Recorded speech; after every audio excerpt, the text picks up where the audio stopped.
Good morning. We call this sixth meeting of the House Budget Sub-Review Committee on Primary and Secondary Education and Workforce Development to order. Mr. Secretary, please call the roll. Representative Bojanowski. Here. Representative Bowling. Representative Kleins. Here. Representative Bray. Representative Petrie. Representative Lewis. Here. Chair Banta. Here. Okay, we are going to start. We do not have a quorum. So we are going to begin. Oh, and Representative Bojanowski has a guest she would like to introduce. Okay, so this morning I'd like to welcome Jen Bell and Brooke Benningfield, who are here from Emerge, Kentucky. So this is a great meeting for them to come to think if they want to run for office one day. Welcome. All right, the first on the agenda is the School Mapping Data Program. If Representative Bratcher, if you come forward, introduce yourself for the record and proceed.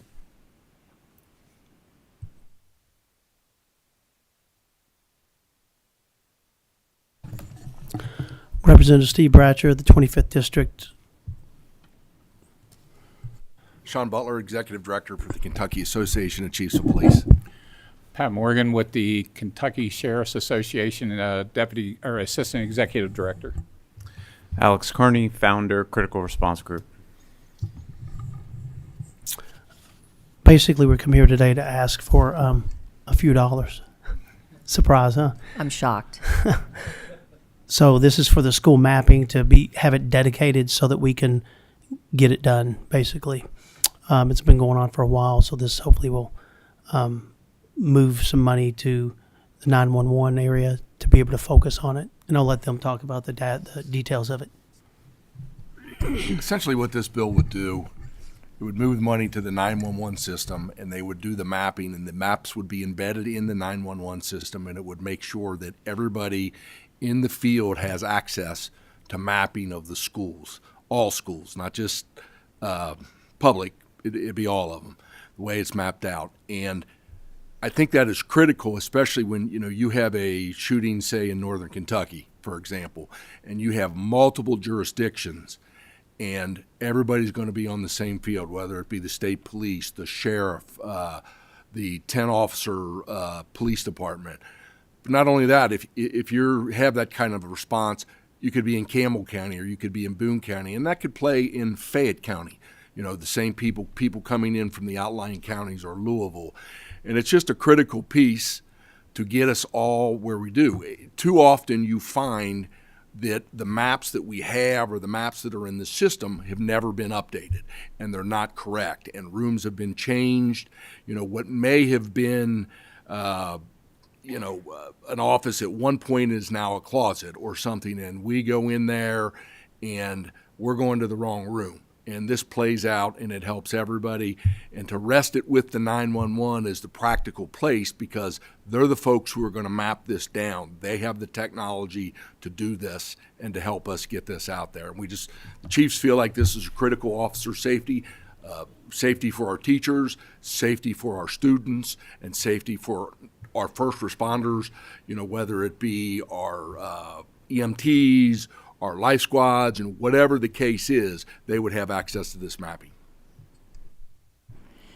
Do you have a budget, the number, and this is a one-time ask just to get this in place. What's the number? Yes, ma'am. It's a $10 million one-time ask.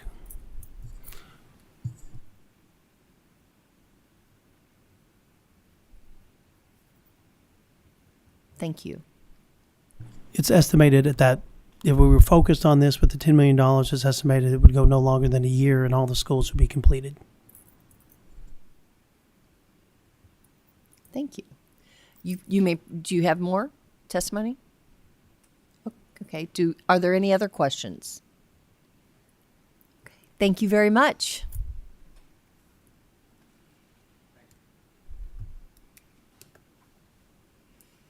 Okay, next on the agenda we have Be Proud initiative. If you guys could move to the table and please identify yourselves and proceed.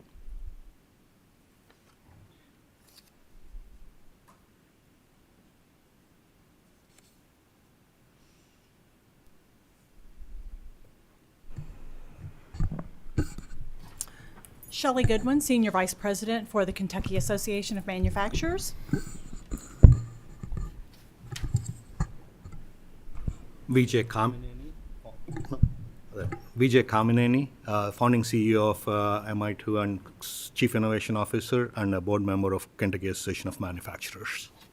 Russell Weber, Deputy State Treasurer. Lauren Hogan, Director of External Affairs, Kentucky Associated General Contractors of Kentucky. Madam Chairwoman, members of the committee, we appreciate you taking the time to hear our information about Be Pro, Be Proud this morning, a exciting economic development and workforce initiative that we think can play a real role here in the Commonwealth. The Be Pro, Be Proud mobile workshop is a proven way to connect the dots for students, their parents, teachers, counselors, and employers regarding the professional trades. This program engages young people aged 13 and up by presenting in-demand, high-paying career opportunities that they may have never been exposed to before in an interactive, hands-on environment. This program shows them not only the careers, but the education they need for those careers, where to get that education, how to pay for that education, average wages for those careers, and then finally it connects them to companies in their communities that are hiring. Before we seek to train students, we must first introduce these young people and their gatekeepers to those promising career options by improving the general perceptions of the skilled trades and by creating a pipeline of employees for the manufacturing, construction, and metals industries. And that is exactly what the Be Pro, Be Proud mobile workshop program is doing. Initially developed by the Associated Industries of Arkansas in 2016, mobile workshops now operate in 8 states, including Tennessee, with several other states looking to join. Program data across all states indicate the success of the program with substantially improved perceptions of career and technical education courses, technical education in general, and technical careers. Participating states have also reported increased high school graduation rates and double-digit increases in post-secondary enrollments in career and technical education programs. With the support of both private partners and the state, in partnership with the Kentucky Treasury, we believe this program can truly move the needle on workforce development in the Commonwealth and recruit more employees into the manufacturing and construction sectors, which together represent over 22% of the Commonwealth's GDP. Lauren? Chairwoman Banta, committee, thank you for having the opportunity to speak before you today. I'm speaking on behalf of over 525 AGC of Kentucky members. Our members are general contractors, commercial specialty contractors, and industry associates. Together, us, MI2, and CAM represents Kentucky's top 3 industries: construction, manufacturing, and metals. We are united in bringing forward a collaborative, innovative workforce solution for the Commonwealth of Kentucky. This is not just about awareness, this is about perception. For far too long, skilled trades have been overlooked or misunderstood. Exposure builds understanding, understanding builds respect, and respect builds a workforce pipeline. When students see and experience careers firsthand, it changes how they view their future. What makes this initiative unique is that it is industry-led and partnership-driven. Private industry is committing $1 million in FY 26-27 before state funds are dispersed. This demonstrates both confidence and accountability. We are asking the state to invest $3 million in FY 27 and 28, contingent upon that private match. This is collaboration, this is innovation, and this is a proactive step to strengthen Kentucky's workforce pipeline. Chairman and committee members, thank you for having us here. Metals Innovation Initiative is a 501c3 public-private partnership with the Kentucky government through Cabinet for Economic Development and leading metals companies in the state. We are an industry executive-led organization, and our members have identified that the continued talent pipeline is a crucial need for sophisticated jobs that metals industry has. Manufacturing in general has often a negative connotation with families, students, and educators. That's especially tough for a supply chain product like metals. It's easy to understand aerospace and automotive, but not many immediately understand what we make. A statewide program like BPRO and BPRO will help potential young talent at the top of the funnel to first realize that our industry is an attractive career option. I was talking to Dr. Casey Haynes from Carrollton School District, and he asked, can you bring the truck next week for an 8th grade event? I said, it'll take another 2 years probably. And I'm here to extend metals industry support along with Kentucky Association of Manufacturers and IGC and the Treasury for this initiative. We believe this program is good for the young talent that's coming up in the state. Thank you. That Our role here today is we've met with the individuals who talked to us about this program and asked if the funding for this would run through the Kentucky Treasury. Monies would come in and monies would be dispersed. We will treat this like any other account that comes through our office, and I'm here to say that it will have minimal impact on the function of our office if the General Assembly chooses to appropriate the funding for that. So Thank you. We do have a question. Representative Bojanowski. All right, more of a comment. So I'm a special education teacher in elementary, and we are so focused on high-stakes accountability testing and answering passages and filling in multiple choice questions that are just meaningless to our students. So a program like this, where, and it's not exactly the same thing, but I was able to observe students at PRP High School in Louisville actually welding.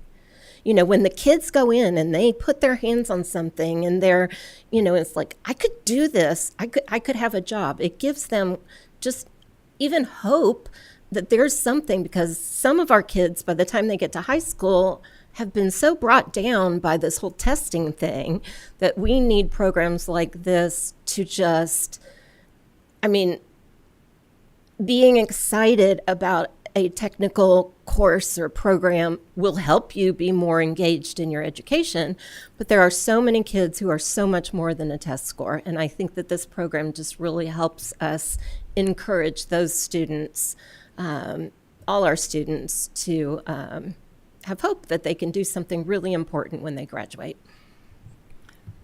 Thank you, Representative. And I think it's important to note that this is not just a one-stop shop and students get on the truck, play, and then walk away. There is materials that go to the classrooms with the teachers in advance and post truck visit. So there is some additional education that goes along with that for those classrooms that are interested in participating when the truck does come to visit their school. There's also the opportunity for those students and their parents to sign up what they call Join the Movement, which then provides ongoing education and information through social media and digital communication. So they have that information not only about the careers, but about education and career opportunities for the long run. Okay. Thank you very much. Appreciate it. And lastly, we have Mr. Calamini will stay and speak on the MI2 Metals Career Pathway.